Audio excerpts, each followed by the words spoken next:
Oi, eu sou Simone, sócia fundadora do Beabá, e hoje a gente vai ter um bate-papo super especial sobre neurofibromatose tipo 1, ou a NF1. Beabá apresenta Beabá da NF1, neurofibromatose tipo 1, apoio AstraZeneca.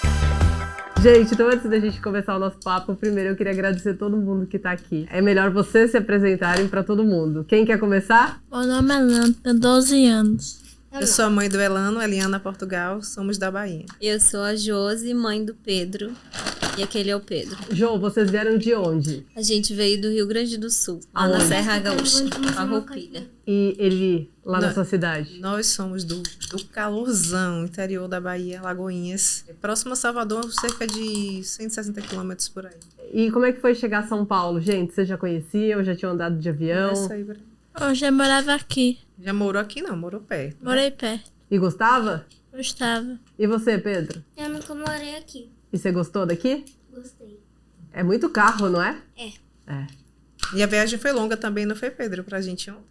Você andou de ônibus, de trem, de avião? Eu tem o carro, né? primeiro É de Uber. ônibus. Ainda tem o Uber. Depois eu fui andar de trem, daí eu andei de avião. Isso aí. E vocês, meninas, como é que tá sendo a experiência? Não quero dar spoiler, mas foi a primeira vez? Foi o nosso encontro, não foi, Josi? Foi um momento assim, ímpar, a emoção a mil. Vocês se conheceram quando?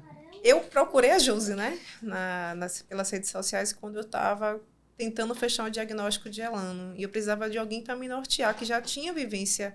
Tinha pouquíssima gente que falasse sobre o assunto de forma tão, assim, despretensiosa e, ao mesmo tempo, tão acolhedora. E aí, eu vi a Josi lá, ela prontamente respondeu ao message e aí a gente começou a conversar. Sabe como é que é, Simone? Eu um dia já estive nesse lugar. Naquela época, não tinha muita gente falando de neurofibromatose na internet. E eu encontrei uma moça que tem uma filha com neurofibromatose e ela me tratou assim com tanto carinho, mesmo não me conhecendo, me orientou, me ajudou tanto que foi tirando um pouco aquele peso. E aí eu via que a filha dela, que já era uma mocinha na época, ela não era só neurofibromatose, ela tinha várias outras questões bem importantes também. E o jeito como a Ju lidava e tratou comigo me fez tão bem que quando as pessoas me encontram, eu tento ser a Julie na vida delas também. A gente vê na Josi, assim, é um carinho, mesmo à distância, é um cuidado que às vezes falta pra gente no convívio até familiar, no meio que a gente anda dos amigos. Então isso é muito raro,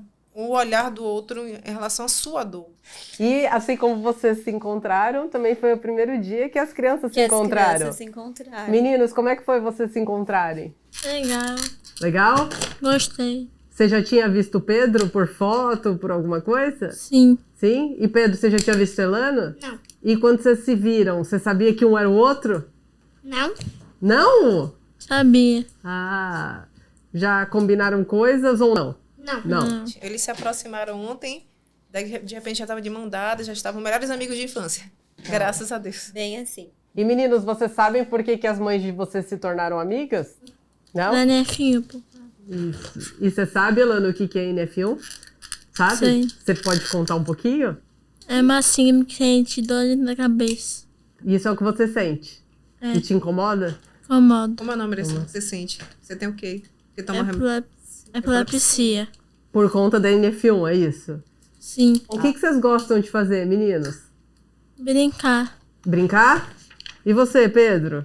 Brincar. Brincar? e comer. Ah, é maravilhoso. Mas fala ela que você gosta de brincar. Qual brinquedo? O que você geralmente faz? Por telefone. No telefone ou Telefone, computador, né? Pra jogar o que quê? legal. Eu jogo no telefone porque meu computador quebrou. Ih, meu Deus, olha lá, patrocinadores, um computador. O notebook dele foi embora. Não Meu tá funcionando. Aí o irmão, quando não tá usando, deixa ele libera pra usar. Porque ele tem que utilizar de forma geral telas maiores. Porque elas causam menos estímulos visuais para as crianças que, inclusive, têm epilepsia. É, vocês vão à escola? Pedro não vai à escola? Vou. Elano vai à escola? Vai pra escola e no contraturno faz outra coisa. Vai pras terapias. Você não vai pra escola, Pedro? Você gosta da escola? Não? E o que vocês querem ser quando vocês forem adultos? Cientista. Porque eu quero fazer uma descoberta. Ó, última pergunta então. Se vocês tiverem que deixar algum recado pra alguma criança que tem NF1, que recado pode ser? Cuide-se. Vocês querem brincar? Sim. Então tá bom. Então dá tchau pro pessoal. Tchau. Olha pra aquela câmera aqui. Tchau. Isso. Tchau, Pedro. Entre meninas! Então agora, gente, se juntaram a nós, nossas queridas amigas. Bom, eu sou Viviane Sonaglia, eu sou médica, sou oncologista pediátrica. Tenho alguma experiência com pacientes com neurofibromatose. Então, eu sou Verônica Andrade, sou psicóloga e sou especialista em cuidados paliativos pediátricos. Meninas, o que é NF1? O que é neurofibromatose tipo 1? Quando a gente escuta a neurofibromatose, primeiro ele é um bicho gigante, assustador, horroroso. E aí a gente vai conhecendo um pouquinho por vez e a gente vai entendendo que é uma alteração genética, tem possibilidades diferentes em cada paciente e o que mais me dói enquanto mãe é a incerteza. A gente não sabe como é que vai ser no meu filho, assim como eu não sei como vai ser no filho da Eliana e assim por diante. Então, o que a gente sabe, resumindo assim, é uma alteração genética que tem uma variação muito grande de possibilidades, né? Quando se fala em neurofibromatose, é pouca informação, pouca divulgação, pouco se sabe. E a gente, como no nosso caso, nossos filhos foram a mutação, né, de novo, não foi hereditária, então a gente não tinha conhecimento nenhum. Muito fácil você gravar lá, decorar como explicar a NF1, mas a vivência da NF1 é muito única para cada um. Como foi minha experiência descobrindo a NF1. Uma dermatologista, ela abriu o DEF e me mostrou os piores casos. Ali você cai de costas. Se você se fixar naquela imagem que você vê, você perde o chão. Se você não tiver equilíbrio emocional, você se desestrutura. E sendo mãe cuidadora, é muito complicado. Que a gente se pergunta onde errei. Como é que meu filho pegou isso? Eu não fiz nada de errado na gravidez. É culpa de quem? Meninas, tem algo para completar? A neurofibromatose, ela é uma síndrome genética, é uma doença rara. Isso complica mais o conhecimento. Eu sou oncologista e eu cuido de crianças com câncer. O câncer também é raro. E muitas vezes você passa por uma faculdade de medicina, uma residência de pediatria e você não tem contato com um paciente que tenha um diagnóstico oncológico. Com a neurofibromatose também. Então, assim, a gente tem excelentes profissionais que nunca tiveram contato e realmente não têm conhecimento. Isso dificulta muito a vida das famílias, porque torna a jornada muito dolorosa até que alguém levanta uma possibilidade de um diagnóstico. E quando levanta a possibilidade do diagnóstico, pouco sabe informar de como que vai ser o desfecho. E isso gera realmente uma insegurança muito grande. Há alguns anos atrás, eu recebi uma criança com neurofibromatose e eu olhava para um dos pais e eu falava, você também tem. E ele passou uma vida inteira sem ter um diagnóstico. Então hoje, isso é menos frequente, mas ainda acontece. A falta de informação é o que causa mais dor. Eu gosto sempre de fazer uma comparação, né? Quando a gente é criança e acha que tem um bicho-papão embaixo da cama. E aí a gente não olha porque a gente tem medo do que vai ter ali embaixo. Mas e se a gente olha, será que a gente vai enxergar esse bicho-papão? Porque a gente começa a conhecer mais onde a gente está inserido. E isso muda totalmente o contexto. Quando vocês falam da realidade, do que vocês viveram, me vem muito isso em mente. Porque quando você se depara com o desconhecido, esse medo é de uma proporção tão grande, porque você não sabe onde buscar, os profissionais não sabem o que fazer, o que falar. E quando você vai se apropriando, conhecendo, entendendo a linguagem que é falada, você já vai dando uma outra cara para esse cenário. A questão emocional vem muito através do conhecimento que você vai adquirindo, né, que a gente chama muito de psicoeducação. Ensinar sobre isso, falar com palavras acessíveis, então vocês fazem uma explicação perfeita da parte do diagnóstico, a partir do conhecimento de vocês, a partir de uma linguagem que é possível de entender. Vocês querem comentar alguns outros sinais, sintomas que podem ser mais fáceis das pessoas identificarem? O diagnóstico da neurofibromatose ele é basicamente clínico, né? Então, a mancha café com leite realmente é o mais frequente, né, dos sinais e é o que chama atenção para o diagnóstico, mas a gente tem outros sinais, então as sardas axilares inguinais, a presença dos neurofibromas cutâneos. Uma pessoa que não conhece, como ela identifica o que é um neurofibroma? O neurofibroma ele é um tumor benigno, que pode aparecer na pele, mas pode ser subcutâneo também. A neurofibromatose, ela tem essa característica de ter lesões no trajeto dos nervos. Então, ele é um tumor benigno do nervo. né? Seriam bolinhas. Bolinhas na pele, que é o que a gente vê. Mas existe o neurofibroma plexiforme, que ele é interno, é o grande responsável pela morbidade, pela angústia, né, da síndrome. Porque a gente não sabe quem é a criança que vai desenvolver um grande neurofibroma ou que vai ter uma lesão que não vai trazer um impacto tão grande na vida do paciente. Mas é o que eu sempre falo, a presença de um neurofibroma plexiforme já traz um impacto negativo. A gente tem estudos que o paciente e o cuidador relatam um prejuízo na qualidade de vida pela presença do neurofibroma plexiforme. E antigamente a gente era muito passivo em relação à neurofibromatose. Hoje a gente tem que antever as complicações para a gente ser mais ativo e tentar impedir que a gente tenha as complicações da neurofibromatose. Elas vão ter um caminho linear? Primeiro manchinha, depois neurofibroma, plexiforme? Existem os sinais mais frequentes de acordo com a faixa etária, mas nem todos os pacientes vão apresentar todos os sinais pro diagnóstico. E tem aqueles raros pacientes que têm um quadro muito atípico, que muitas vezes a gente lança a mão do teste genético. O que no nosso meio é uma confusão, porque a gente não tem isso aprovado, acesso é muito difícil. E muitas vezes você, quando fala do teste genético, você traz um problema maior para a família do que uma solução. Atender pacientes com neurofibromatose, para mim, resgatou muito a minha relação médico-paciente. Eu coloco muito de lado o que eu sinto e o que eu penso para entender o que é importante para aquela família e para aquela criança.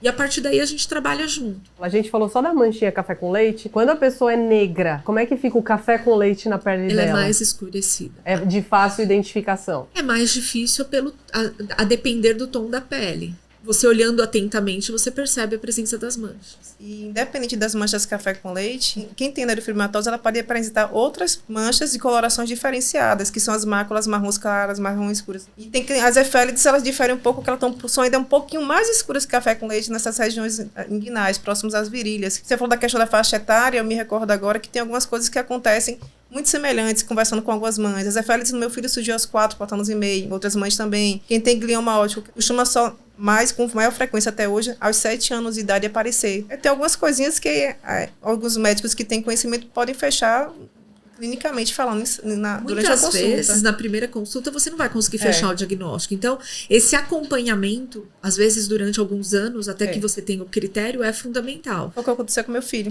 Eu tive essa dificuldade muito grande de fechar um diagnóstico, porque ele só tinha mancha café com leite de até 6. E você precisa ter 2. Tem que ter 2 critérios. E nem todo médico sabe, assim, que não tem muito conhecimento. Como são muitas doenças raras, se eu não me engano, são cerca de 6 mil, acho que algo por aí. Não tem como um neuropediatra, um dermatologista, às vezes, lembrar de tanta doença que seja associada à genrodermatose, né? Que aparecem as manchas café com leite. Eu pode ser confundida com outras síndromes, como a síndrome de LED também. Às vezes chegam mães para me contar, então, que estão sobre investigação e tal. E elas me contam, doutora Viviane, que elas levaram em um profissional e o profissional vai fazer uma biópsia da mancha café com leite, porque tá com a suspeita de neurofibromatose. Eu não sou médica. E como é que eu vou dizer para essa mãe, dizer assim, não tem necessidade de fazer biópsia na tua criança, às vezes é um bebê. E eles vão fazer uma biópsia numa mancha café com leite porque estão investigando neurofibromatose, quando, na verdade, é clínico o diagnóstico. Então, se não é possível nesse momento, vamos continuar acompanhando essa criança, aguardando, que nem eu lembro no caso do Pedro, ele tinha 30 dias que a gente notou as manchas nele, ele só tinha as manchas. Imagina se me sugerissem fazer uma biópsia no Pedro naquela época. Ninguém me sugeriu, tá? Mas eu, por conta, então, fiquei conhecendo já os critérios de diagnóstico. Eu fiquei esperando. E quando apareceu a primeira manchinha, a primeira sardinha na virilha, eu olhei na axila, também tinha 2. Eu disse, e agora ferrou, né? Foi mais ou menos esse trajeto que aconteceu comigo. Porque eu não achava ninguém para definir o que é que ela não tinha ou não.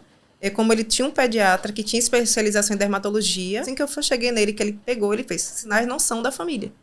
Quem tem sinais? Eu digo, ninguém. Aí foi quando ele pediu a primeira consulta com o dermatologista. Aí fica aquela interrogação durante muitos anos. Até que eu achei um dermatologista que disse, não, a gente pode fazer isso anualmente. Um exame de vista para ver se formou nódulo de Lynch. Talvez uma ultrassom abdominal, ele está muito pequeno, para ver se formou algum órgão interno.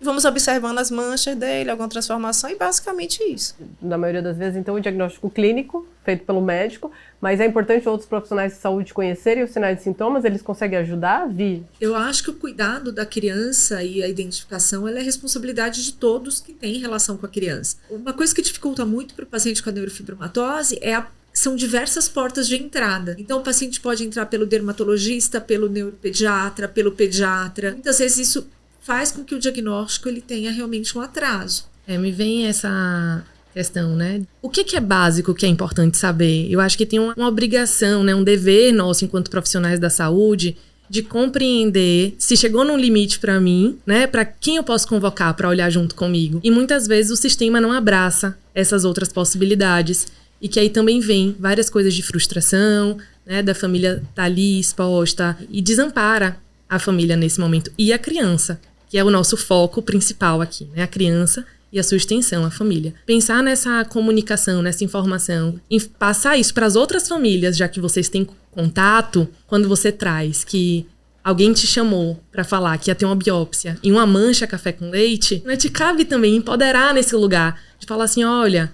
Sim, você não é médica, mas cabe você educar também. Eu faço, sabe o quê? Porque eu fico sempre numa posição que eu tenho muita cautela. Então, o que eu faço? Eu sempre aponto um caminho. Eu digo assim, olha, normalmente não se faz biópsia. Normalmente, o diagnóstico ele é clínico. Talvez, sim, seja necessário fazer uma ressonância magnética, e daí pode aparecer aquela alteraçãozinha lá na ressonância de crânio. Ok. Mas uma biópsia, olha, não conheço nenhum profissional, sabe, assim? E aí, se ela instigar nesse profissional a fazer uma pesquisa daqui a pouco, sim, né? Porque às vezes não é nem por mal esse profissional, verdade. É uma conduta que ele acreditava que seria correta, quando na verdade... Daqui a pouco foi a primeira coisa que talvez um dermatologista pensou, né? Mas se tu volta lá e diz assim, olha, será, doutora, que realmente precisa fazer a biópsia? E se a gente apontar um outro caminho, dá a esperança de que alguém vai fazer uma pesquisa e vai entender que realmente não existe essa necessidade de submeter a criança a uma biópsia. Às vezes eu tenho uma família que me chamou lá em 2020 e agora ela me chama de novo para me contar que fechou o diagnóstico. E daí eles me contam todo o caminho que é feito, toda a jornada, então, que foi percorrida durante esse período. A gente volta naquela questão de que a informação, ela é muito importante para facilitar e até agilizar o diagnóstico. Qual a maior dificuldade ou as maiores dificuldades no diagnóstico de NF1? Eu acho que um pouco da clareza, né, que a gente não tem. Quando a gente fala, então, da neurofibromatose, é um mundo de incertezas, porque a gente não tem o tratamento que a gente esperava, assim, o teu filho tem neurofibromatose, tá aqui o remedinho que ele vai tomar. O que a gente espera seria isso, um protocolo do que a gente pode fazer. Mas no caso da neurofibromatose, isso não existe. A gente recebe o diagnóstico, a gente pode ter a informação, então, do que pode acontecer, mas é tudo uma incerteza, porque cada paciente vai ser diferente. Eu sei de casos muito graves da neurofibromatose e sei de casos também muito leves da neurofibromatose. E aí, qual que vai ser o meu filho?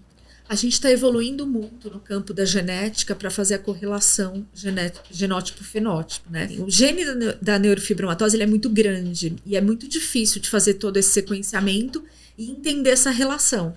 Possivelmente, em alguns anos, pelo sequenciamento do gene, a gente vai entender qual vai ser a principal manifestação daquele paciente. Então, isso realmente facilitando que a gente tenha uma conduta de intervenção precoce. Eu acho que logo vira uma realidade. É claro que o nosso grande sonho é a terapia gênica, né? Que a gente consiga fazer a terapia para esses pacientes em nível genético mesmo. Temos grupos, né, de estudos no mundo que se dedicam muito a esse entendimento da neurofibromatose. E isso vem crescendo. Há poucos anos a gente tinha muito pouco e agora a gente vem tendo uma crescente de informações, principalmente do entendimento da doença. E entendendo as vias moleculares envolvidas, aí sim a gente tem a possibilidade de desenvolver tratamentos para isso também, né? Mas é muito angustiante mesmo, eu concordo com você. Por isso que eu acho que o mais importante é você ter um médico que você confie, seja seu pediatra, o geneticista, o neuro, porque é aquele médico que vai direcionar. Muitas vezes eu recebo mães que elas chegam com pastas que eu não sei como elas têm vida. Elas têm consulta quase todo dia com especialidades diferentes. Então você precisa ter um médico de referência que bata no peito e fala, não, eu vou entender qual é a necessidade dessa criança. Senão ela cansa também. Gera um estresse muito grande de toda hora estar em médico, fazendo exame fragmentado. Então a gente tem que dar essa segurança para a família também. A parte de ansiedade e insegurança é impossível a gente falar aqui que não vai acontecer. porque é algo que faz parte de um processo.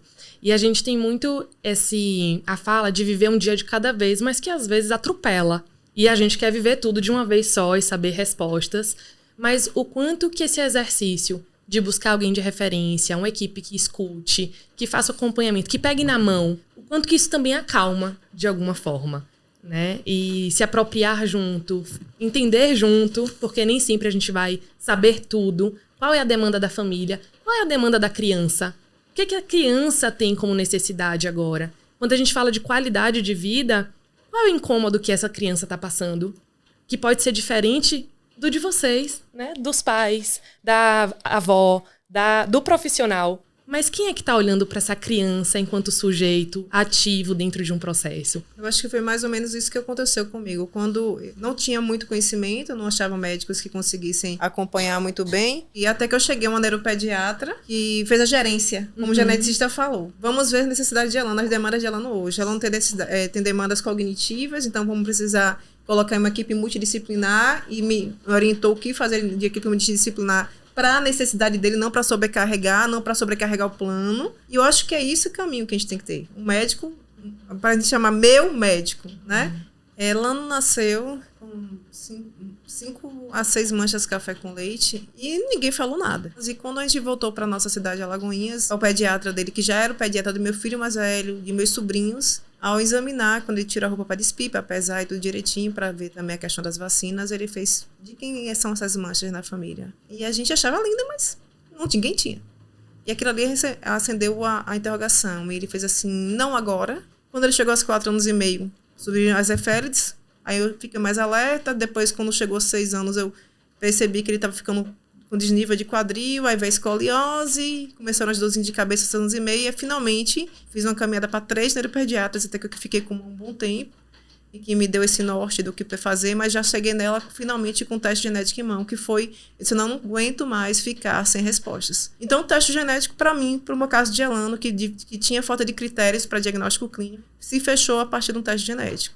Foram 7 anos pro diagnóstico. 7 anos. E durante esse período, para além do médico, quais foram os outros profissionais que acompanharam a Elana? Por perceber que ela não tem atraso de fala, encaminhou para fonoaudiólogo na ocasião, encaminhou para psicólogo, aí já tinha a escoliosezinha, vai para fisioterapeuta, a equipe multidisciplinar e os médicos que eu deveria fazer acompanhamento anual. Eu gosto de perguntar sobre isso, e não sei se o Pedro também, né, faz acompanhamento com outros profissionais, mas porque o médico ele é muito central, por conta do diagnóstico, mas que como essa equipe multi, que precisa estar envolvida, também fortalece e fornece recursos para o desenvolvimento da criança. Que aí sim a gente está olhando para as demandas do Elano, para as demandas do Pedro, para a demanda da criança em si. E aí esse acompanhamento geral, como também a gente consegue perceber a evolução da criança em vários outros aspectos que são devido, né, a comorbidades. Que eu sinto muita falta ainda, existir eu não sei se a palavra seria um protocolo. A gente tem hoje vários métodos para se tratar crianças com autismo, como ABA.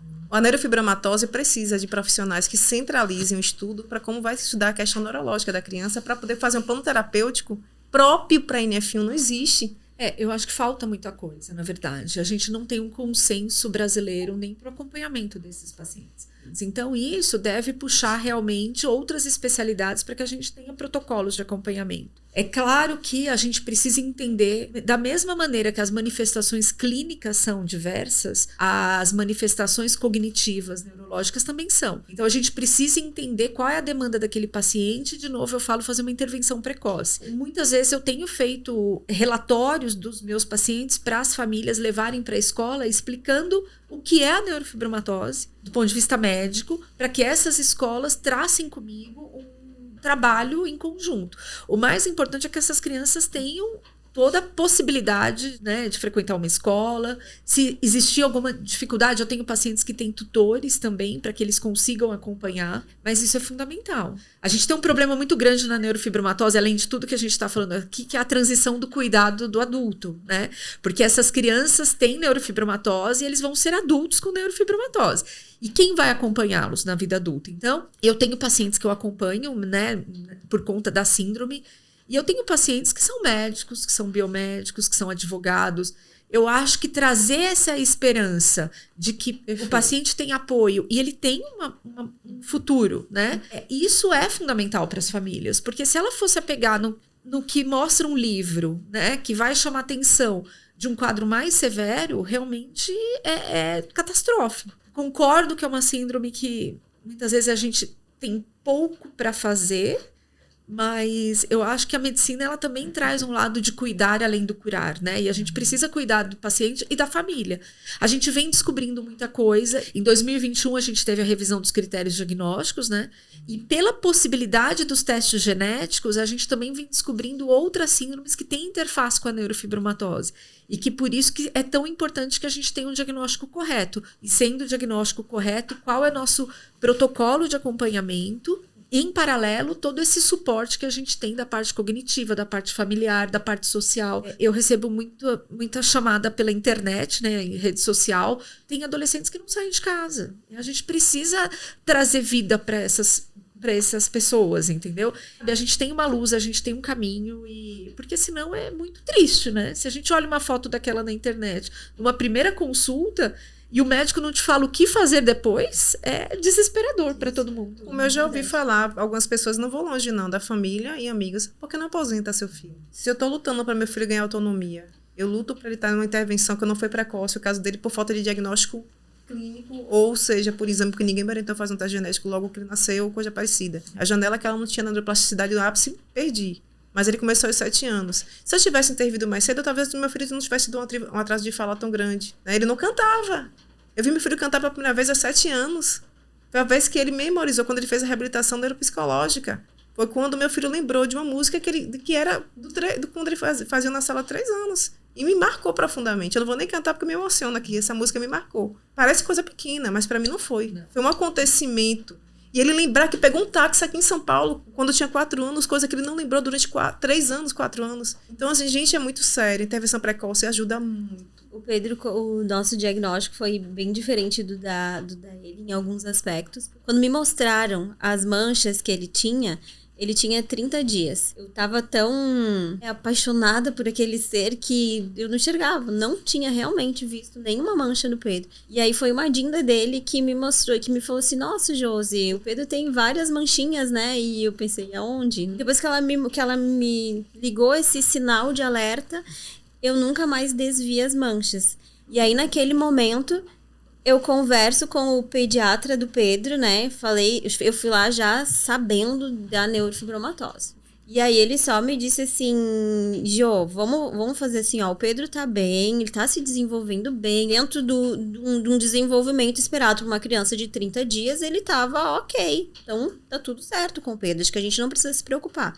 Mas, se você quiser, eu posso te encaminhar para um especialista, para um dermatologista. E aí, nesse tempo que levou daí, então, até o diagnóstico, foram cerca de 2 anos. Eu lembro que toda vez que eu dava banho no Pedro, as manchas pareciam que elas saltavam nos meus olhos. Então, mesmo eu deixando lá embaixo, ela estava sempre dizendo, oi, eu tô aqui, viu? Ainda existe essa possibilidade. Quando o Pedro tinha, então, perto de 2 anos, que apareceram as efélides nele, que aí sim eu fui atrás de um diagnóstico, porque daí eu já tinha o conhecimento de que já seria um segundo critério de diagnóstico e que um médico que entendesse, então, de neurofibromatose poderia já diagnosticar ele num exame clínico. E foi o que aconteceu com o Pedro. O Pedro não precisou passar por exame genético.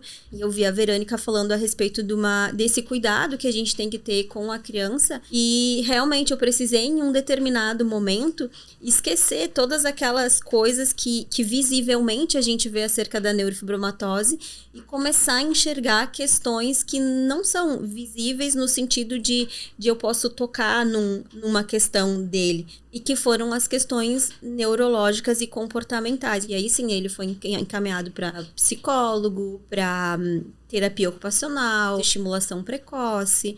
E eu também, enquanto mãe, comecei a trabalhar com ele. Quando o Pedro entra na escola regular, eu ouvi um dia me falarem que me doeu muito, que ele tinha comportamentos incompatíveis com o ambiente escolar. Automaticamente, eu entendia que o meu filho, ele não poderia estar inserido num ambiente de escola porque ele não tem comportamento compatível. E aí ele teve a oportunidade de ter por 2 anos uma assistente terapêutica que ia junto com ele dentro da escola, fazendo o acompanhamento dele, corrigindo dentro do método ABA que a gente falou, corrigindo questões com ele, ajudando ele a lidar com essas questões, me ensinando também, enquanto mãe, como saber manejar e como ajudar o Pedro a ele conseguir vencer algumas dificuldades que ele tinha, que muitas delas a gente já venceu. Hoje a gente vê o Pedro dentro da escola conseguindo conviver de uma maneira mais sociável, porque ele teve esse olhar. Hoje ele já está não igual com a turma, mas assim, muito mais próximo. A gente não pode só olhar e condicionar a nossa criança a uma dificuldade de aprendizado que ele pode ter por causa da neurofibromatose. Quando a gente enxerga a neurofibromatose não apenas como um diagnóstico que vai botar eles lá embaixo, não tem limite para o que eles podem fazer.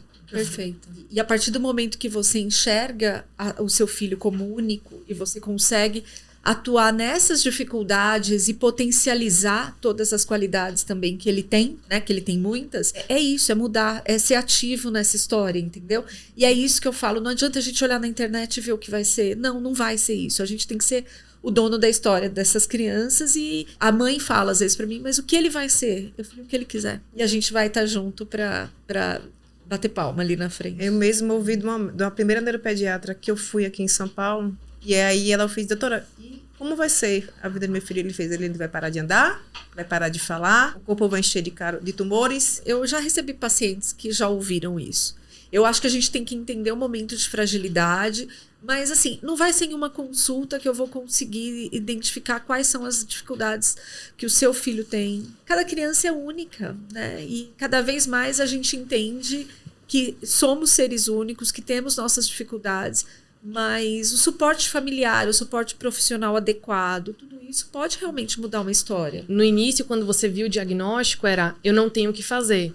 E aí você foi destrinchando a história e foi falando várias coisas que foram feitas nesse período e que fizeram com que ele se desenvolvesse. Então, eu acho que é legal frisar esse ponto de que sempre há o que fazer. E a gente não pode perder isso de vista. O Elano e o Pedro, eles têm neurofibromatose, mas eles não são isso. Isso não os define. O diagnóstico não define que a pessoa é. Eles extrapolam qualquer diagnóstico que viesse a ter, assim como cada um de nós. Então, olhar para esse ser como múltiplo. Então, uma característica é uma característica. Mas, além disso, quem é Pedro? Quem é Elano?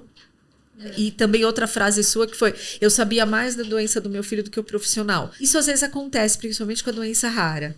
E nós, como profissionais, nós temos que ter a humildade de falar assim, então eu vou estudar e eu vou trazer para você respostas. A prepotência de virar e falar, não, teu filho não vai ser nada, às vezes pode refletir até o desconhecimento do profissional, né? E esse conhecimento que vocês trazem, eu acho que pode realmente mudar a vida de muitas famílias. Então, fora a gente tem muita associação de pais e no Brasil a gente tem menos. Mas isso é muito importante, principalmente para doença rara. As pessoas chegam muito perdidas. E eu, muitas vezes, o que eu faço? Eu coloco famílias em contato. E meninas, eu queria que vocês deixassem uma mensagem final. Eu acho que para quem tá chegando num diagnóstico, eu sempre falo para as mães que me encontram no Instagram que se a gente entende que existe uma carência de pessoas que conheçam a respeito do que o nosso filho tem, cara, nada impede de que eu seja a pessoa que realmente entenda o que o meu filho tem. E daí, dessa forma, assim, a gente pode utilizar a internet, tem excelentes sites, tem excelentes artigos publicados acerca da neurofibromatose e que ninguém melhor para saber como lidar com o nosso filho, com a nossa criança e com o que ele tem do que nós mesmos. É bom a gente conhecer, a gente saber o que eles têm, pesquisar, se informar, porque realmente os médicos não têm como saber de todos os detalhes de todas as cerca de 7.000 doenças raras que existem. Mas eu tenho como saber da doença rara que o meu filho tem. Eu diria que, primeiro, a gente precisa se apropriar de conhecimento. Que você tenha fundamentação, que tenha segurança para você, inclusive, compartilhar, né? À frente, ele é um divisor de águas na vida da gente. Então, o diagnóstico não deve definir quem a pessoa é. Mas o que você deixar de fazer, a partir do momento que você tomar conhecimento sobre o diagnóstico, pode sim definir. Procurar pessoas que realmente possam acolher se você está se sentindo perdida, procurar também acompanhamento emocional para você se equilibrar, para você ter estrutura para você ser cuidador do seu filho. Tudo isso faz diferença na vida. No dia que eu entendi que meu filho tinha uma condição, confirmou para mim, como uma geneticista na ocasião, a neuropediatra falou, você só precisa de um papel para provar o que você já sabe que seu filho tem. Você já chegou com tudo pronto. Então, no dia que confirmou a síndrome dele, só foi o divisor de água no sentido de dizer, agora eu sei o que eu vou procurar, como conduzir o acompanhamento e tratamento do meu filho. E a partir dali, eu estou seguindo. O aluno já desde 7 anos está com 12, vai fazer 13 anos esse ano.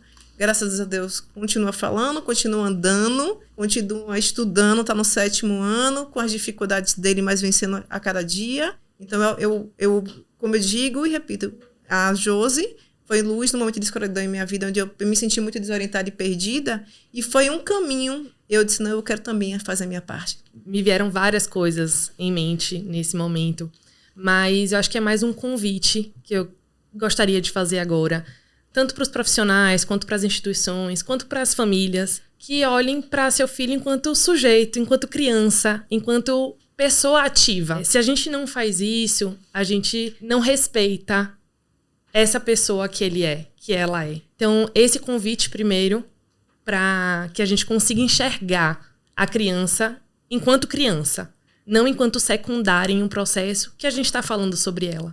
Então, ela compreende, ela vai perguntar, ela pode se colocar e a gente precisa olhar para ela enquanto toda essa potência que ela tem. Então, informação salva, e é isso que a gente está tentando fazer aqui, né? Promovendo o Beabá, promovendo o videocast, promoveu o guia da NF1 e que a gente consiga levar esse guia para outros espaços, esse videocast para outros espaços, para que as pessoas saibam que existe e que tem muito que ser feito. E vocês são aqui as provas disso, o tanto que foi feito até aqui. Acho que eu fico um pouco com a parte médica, né? A gente está vivendo uma era de muita evolução no campo da neurofibromatose. Acho que temos grandes colegas que estão se dedicando à causa, estudando, se especializando. A gente vem vendo um avanço muito grande também no campo das descobertas da biologia molecular, das vias envolvidas, os testes genéticos, essa correlação genótipo-fenótipo. Então, sim, a gente vive aí tempos que há uma dedicação para a neurofibromatose. A gente tem que entender a demanda de cada família. Eu acho que isso é o dia a dia. Eu atendo todos os dias pacientes com neurofibromatose no consultório. Cada paciente é único e a gente precisa entender a demanda daquela família. Como profissional, a gente não sabe tudo, né? A gente também precisa ir atrás de conhecimento. E eu vou atrás disso porque é minha obrigação trazer segurança para essa família. Eu admiro muito o que vocês fazem, o que vocês falaram aqui sobre a história de vocês. E realmente eu acho que a neurofibromatose traz isso. A gente aprende a cada dia com as pessoas que estão envolvidas nessa condição, como vocês falaram. Mas eu volto a falar o que a Simone disse, que a gente não sabe qual é o limite de cada um. E eu acho que todo esse apoio, todo esse suporte que a gente pode dar para as crianças é nossa obrigação para que a gente consiga o máximo de cada um, dentro das suas possibilidades. E eu acho que o suporte psicológico, o suporte multidisciplinar, todo esse suporte médico nas diferentes especialidades para que a gente possa oferecer o melhor para esse paciente é o que a gente precisa fazer e acreditar na ciência e que novas terapias virão, algumas terapias que vão melhorar a qualidade de vida, quem sabe alguma terapia definitiva, a gente não sabe, mas eu acho que é a nossa esperança de dias melhores para todos, para as crianças, para as famílias que enfrentam essa situação. Aproveitando o gancho, que eu não vou deixar o meu recado final também, e que a vida presta, que foi pra você a experiência de participar desse videocast? Mais um momento de divisor de águas em minha vida. Tenho certeza. É a afirmação de que quando eu mergulhei lá no processo inicial do convite que vocês fizeram para a gente passar do Beabá, é que eu estou no caminho certo. Eu achei, assim, uma experiência realmente incrível, uma oportunidade enriquecedora de a gente estar debatendo acerca da neurofibromatose e tendo a oportunidade de compartilhar também o conhecimento sobre, né? Então, eu tô realmente muito feliz e muito grata por essa oportunidade que o Beabá tá dando. Muito obrigado. Muito obrigado às Só gurias gratidão. e a Eliana também. E as experiências de vocês? Eu fiquei muito emocionada quando recebi o e-mail, de verdade. porque concretiza, né, mais um passo, assim, de uma trajetória que a gente começou há 3, 4 anos atrás. Conheci as meninas por vídeo, as crianças por vídeo, muito pequenas, né, hoje já estão rapazinhos. E para mim é muito emocionante poder estar aqui, poder estar dividindo de uma outra forma. Enquanto profissional de saúde, a gente não é nada sem vocês. Como que a gente passa conhecimento para as pessoas se a gente não escuta quem está vivendo eles? Eu me emociono, eu me arrepio, eu sou uma psicóloga emocionada, gente. Então, acho que tudo isso cabe, né? Isso tudo faz parte. Mas é isso, é especial. Para mim é muito especial estar aqui hoje. Bom, eu agradeço muito a oportunidade de participar. Eu fiquei muito feliz. Simone sabe, eu dei um grito quando ela falou que eu ia participar. Mas eu acho que eu vou ser mais curta de falar que para mim foi um orgulho conhecer vocês duas. Para nós foi muito emocionante conhecer principalmente a V, né, que trabalhou com a gente. Eu conheci a Josi, oportunidade que a gente esperava há anos, conheci a Si. E a senhora, que eu tinha muita vontade. A senhora é a única da parte mais... a senhora, eu respeito. Porque a intimidade, a gente tem mais intimidade aqui com vocês. E conhecer uma pessoa que faz a diferença na vida de muitas pessoas. Porque o que a gente conhece de pacientes, né, que falam, foi na doutora Vivi, é um ser humano iluminado. É verdade. Ela trabalha como se fosse uma mãe, a gente não se sente no consultório. A senhora devolve às pessoas uma coisa muito importante, a esperança. E a Simone tá chorando. Mas, meninas, queria agradecer muito, então, vocês, pra mim, isso é uma experiência também de gratidão. Eu não vou pedir pra ninguém dar o like, escrever aqui. Não, vou pedir. Compartilha. Fala sobre NF1. Eu vou pra terminar. Tá bom. Agora vai terminar. A gente falou, né, que na internet a gente tem diversas informações que realmente assustam mais do que trazem algum benefício. Mas você falou uma coisa que é verdade. A gente tem muitos profissionais sérios, artigos sérios, sites muito sérios que trazem informação. E se o seu filho tiver mais do que 6 manchinhas, procure um médico, procure um profissional, seja um dermatologista, um pediatra, um geneticista, procure para entender se a gente está diante de uma neurofibromatose ou de uma outra síndrome que também se manifesta com manchas de café com leite. Vê que é da sua última frase? Não, muito obrigada, só agradeço. Então, gente, muito obrigada a você que assistiu, quero agradecer muito os meninos. Elano, fala assim, obrigado. Obrigada. A você que assistiu, que vai compartilhar e ajudar a gente a levar informações de... NF1. Pra todo mundo! Obrigada! Maravilhoso! O objetivo desse vídeo é informar e educar. Ele não substitui o atendimento médico profissional e não se destina a diagnóstico ou tratamento. Os convidados expressam suas próprias opiniões, experiências e conclusões. A menção de qualquer produto, serviço, organização, atividade ou terapia não deve ser interpretada como endosso do Beabá, seus parceiros e apoiadores.